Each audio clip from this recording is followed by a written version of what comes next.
बसा.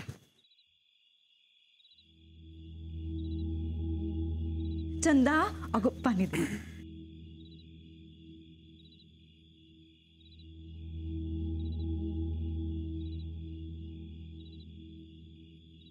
गोदा का दिसत नाहीत? अहो मी त्यांना सांगितलं होतं आज तुम्ही येणार आहेसा, पण त्या जेवण घेऊन शेतातच गेल्या. आणि माझा राहणा कसा आहे? छान आहेत की, लय काळजी घेतात आमची. माझा राहणा आहेच तसा. बरं इथं समजा व्यवस्थित आहे ना व? म्हणजे शेतावरची माणसं समजे ठीक आहेत ना? तसं समजा व्यवस्थित, पण मामांजी जरा एक घोळच झाला हो परवा. काय झालं? ते कारखान्यात जाणारा ऊस मधल्या मध्ये 2 गाड्या गायब असं ध्यानात आलं आमच्या. काय म्हणताय? अहो बघा, म्हणजे शेतातनं 40 गाड्या निघतात हा, आणि कारखान्यात 38च पोहोचतात. 2 गाड्या मधल्या मध्ये गायब. कुणाचं काम आहे? हा, कुणाचं काम आहे?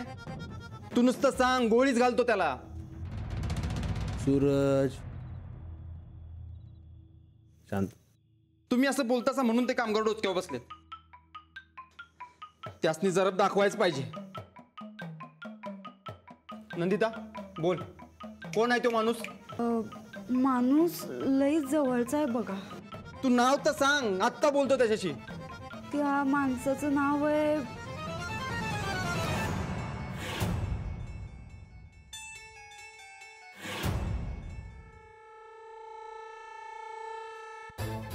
नंदिता. आमची चूक झाली बघा मामांची. आम्हाला कळायला पाहिजे होतं. राणा भाऊजी घरची काळजी घेतात, शेताची काळजी घेतात, पण ते भोळं आहेत. त्यांना हिशेब कळत नाही. खरं तर या समद्यामध्ये आम्ही लक्ष द्यायला पाहिजे होतं. आम्ही या घरच्या सून होत, आमची जबाबदारी होती ती, पण नाही दिलं आम्ही लक्ष. आमची चूक झाली मामांजी. जी काय असेल ती शिक्षा करा आम्हाला.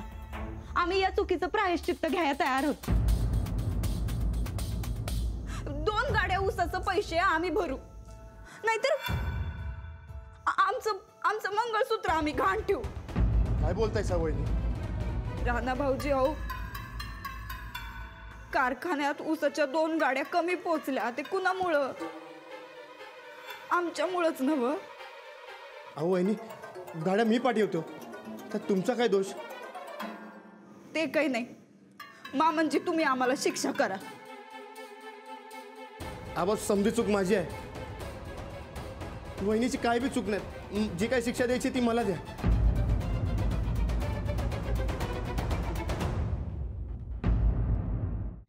हे असं ऐकून घ्यायला लागलं तर काय करू?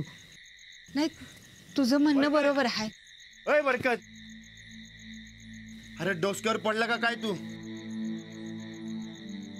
अरे वहिनी काय म्हणाल्या आणि तू काय ऐकलंस? म्हणजे अरे वहिनी म्हणाल्या समधी काळजी सोडून द्या, जा. पण तू घर सोडाय निघाला. अरे शहाणा की खुळा तू? वहिनी साहेब असं म्हणल्या? तर काय? आणि हे येडा चाललं होतं मला सोडून. अरे नशिबानं अशी वहिनी भेटती. त्या म्हणल्या बरकतला वाईट वाटलं असेल तर आम्ही येतो माफी मागाया. वहिनी साहेबांनी हिशेब विचारला याला. अब्बू ते बी सांगतो. त्या म्हणल्या तुम्ही साधे आहेत, लोक फसवतात तुम्हाला. मग मीच म्हणलं आजपासून समजा हिसाब तुम्हीच बघा म्हणून. काय? नाही, आधी नाही म्हणल्या, मग मीच गळ घातल्यावर ठीक आहे म्हणल्या. बरकत, आजपासून हिसाबाची लढ तर गेली आपली. बघितलंस किती चांगली आहे वहिनी. आता ऐक, समद सामान आत ठेव आणि पुन्हा असं कुल डोक्यात घातलं तर 2 बुक्क्या देईन. जा. खरंच राणा लई भोळा आहेस राणा तू. ते चांगलं आहे पर कधी कधी काळजी वाटते र. काळजी ती कराय तुम्ही समधी आहेत की.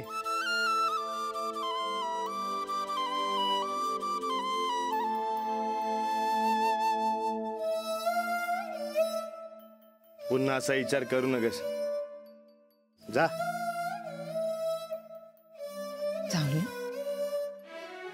चल.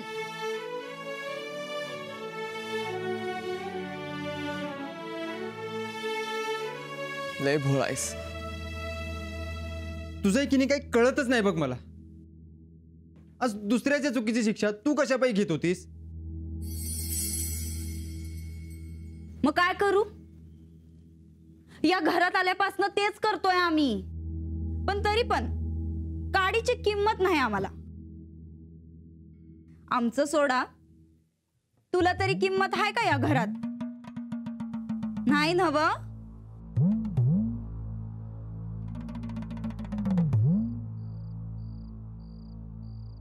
अगो बाई, एवढी समधी गिफ्ट कुणासाठी आणलीत म्हणायची? घड्याळ, साडी, ग्वागल, ही समधी गिफ्ट कुणासाठी आणलीत? कुणासाठी म्हणजे? माझ्या हुशार बायकोसाठी.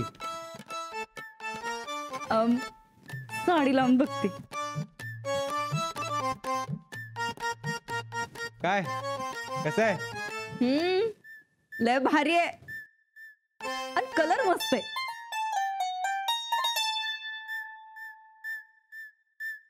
सूरज, ते शहरात कशा पायी गेलतास? अगर अनाथासाठी स्थळ बघायला नेलतं आपण. वाटलंच आम्हाला. कुणाचं आहे स्थळ? झगड्यांच्या पोरीचं. झगडे? म्हणजे ते पिंपनेराचे आमदार? होय तेच. कसलं मोठं स्थळ आहे माहितीये नंदिता? काय आब, काय रुबाब. तुझ्या पप्पांपेक्षा तगडं स्थळ आहे ते.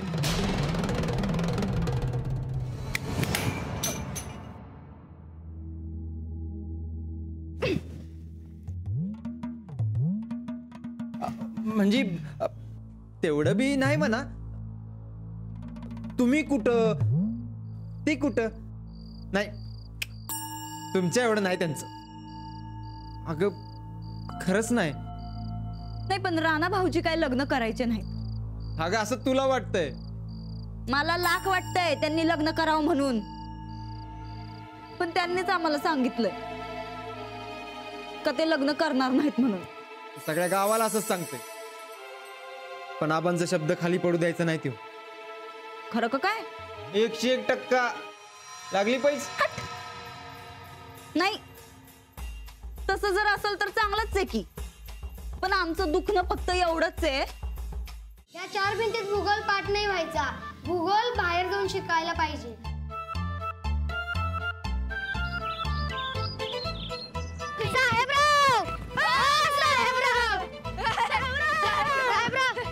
तुम्ही समधी इथं शाळा नाही का तुम्हाला? आणि तुमच्या बाई कुठे गेलेत? आहेत की आल्यात संगत.